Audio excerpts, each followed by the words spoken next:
He missed that spare, but we've seen 3 missed spares already in the first 5 frames. 2 by Baker and 1 by Cariello.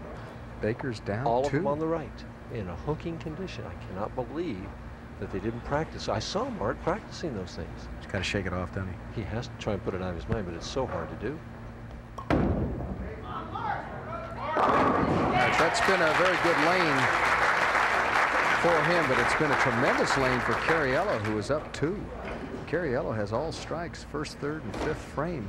And that's why I don't like shooting those spares like that from the left side. Like I shoot them off my strike target because I know what the ball's going to do from that part of the lane. Cariello can take a bigger lead right now. He's just been handed the tournament. Yes. Oh, what an unbelievable carry that was. I don't know what hit the 10 pin. That's his first strike on lane 34 in this match. Mike, I coached college baseball for a number of years. Always felt that many times it was not that you beat somebody, you beat yourself. Is that the case in bowling a lot? Well, it certainly has been in this match. It's not always the case. I mean, but in this match, Mark Baker is struggling with himself. 2 glaring errors, missing a 4-pin and missing a 2-pin. Cariello trying to bump that lead up to 22. And has it. He's got a turkey going. Cariello all of a sudden leads it by 22. Has to have this one. Just has to have it. It's high. Yes, it is, and he splits. Oh, he gets a break. He's still in the match, but not by much. Not by much. He had to have that strike. Leads at 4-7 here. It's an old cliche, but he's got 1 foot in the grave, 1 on a banana peel. That's about it, John. He really isn't. He left the 4. Dire straits here. He left See the if he deuce. can make this. Finally has it. And you saw his reaction.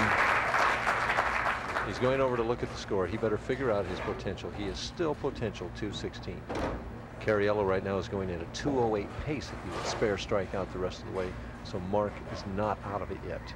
But he's just got to strike. I mean, you're into that situation where it's must strike situation every ball. Down 22, 8th frame. Gives it a lot of room. High. It's high. 3, 6, 7, 10, and it's all but history. Mark Baker's just having so much trouble bowling well on television. It's beginning to play on his mind, and it just is not making the shots that he wants to make. There's so much potential in this young man. It seems like it's unlimited, that he has future star written all over him and can't miss. He gets 8 out on the spare.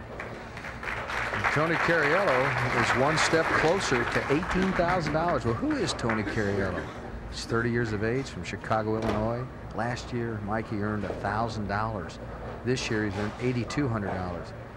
He's going to do quite a bit better. His career by 18,000. Career earnings are $10,152. Well, Baker again is not out of the match. We saw Cariello in the previous match didn't lack that killer instinct, it seemed like. Right now, let's see if he has it for the title. Up 38, triple going.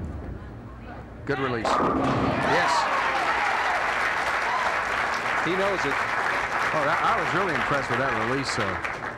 Good looking action. He's made as good a shot as he made the whole match right there. I mean, that put him up by 48 right now. If he opens twice, he's probably still going to be the winner. He'd have to have a disastrous count. Something disastrous happen. Go over the foul line, throw the ball in the channel. Something like that. And if you're sentimental, you have to feel a little bit for Mark Baker. He was the #1 seed in Denver, the #1 seed here. Old 150 in Denver, and he's not doing much better here. Going for 5 in a row. High, broke up the split, leaves only the 610, and that's going to be enough right there. Cariello had a 268. He had 10 strikes against Jim Harvey. He was sensational. What was really interesting is how he handled Tom Milton. He was struggling, yet Milton came off that 277 game against Mike Edwards. Well, the only game that he's had bowling was Harvey. You know, and Harvey had 3 opens himself at him. So it goes that and he slides right by. I'll tell you what, we haven't seen a spare in the match yet, have we? We really haven't. We have 1 spare for Cariello, 2 for Baker. And let's see if Baker taking no time now. Leaves a 4-pin. The best he can do is 180. Cariello already has 184. The match is history. Tony-Cariello is the winner, even though he missed the 610.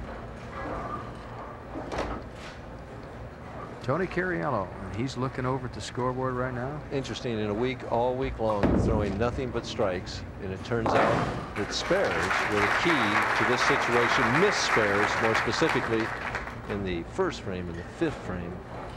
Cariello missed 2 spares himself, but was able to string 4 in a row from the 5th through the 8th, and that's going to be the impetus for victory for his first PBA title. A lot of people did not know his name coming into tonight's action. They will. Mark Baker gets his 4th open of the game. He's double pinochle, and he's going to bowl 150 in the 150s again.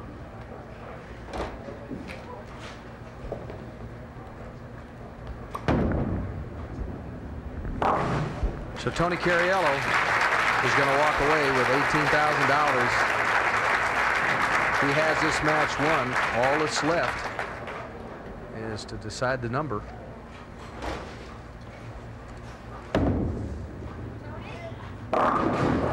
Through the nose, leaves to 3-6-9, and my goodness, what a championship match we've had. 4 opens, now 7 opens could be between the 2 bowlers. If he converts this, he'd bowl in the 2 O's. If he misses it, he'll be in the 190s.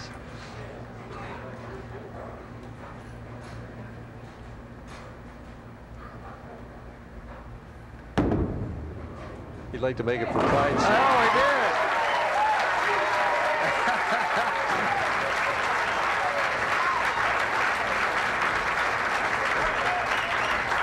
He says, see, I can make spares. Tony-Cariello survived an open in the 1st, an open in the 5th. There he goes. All right, I want to get Mike in, and we'll visit a little.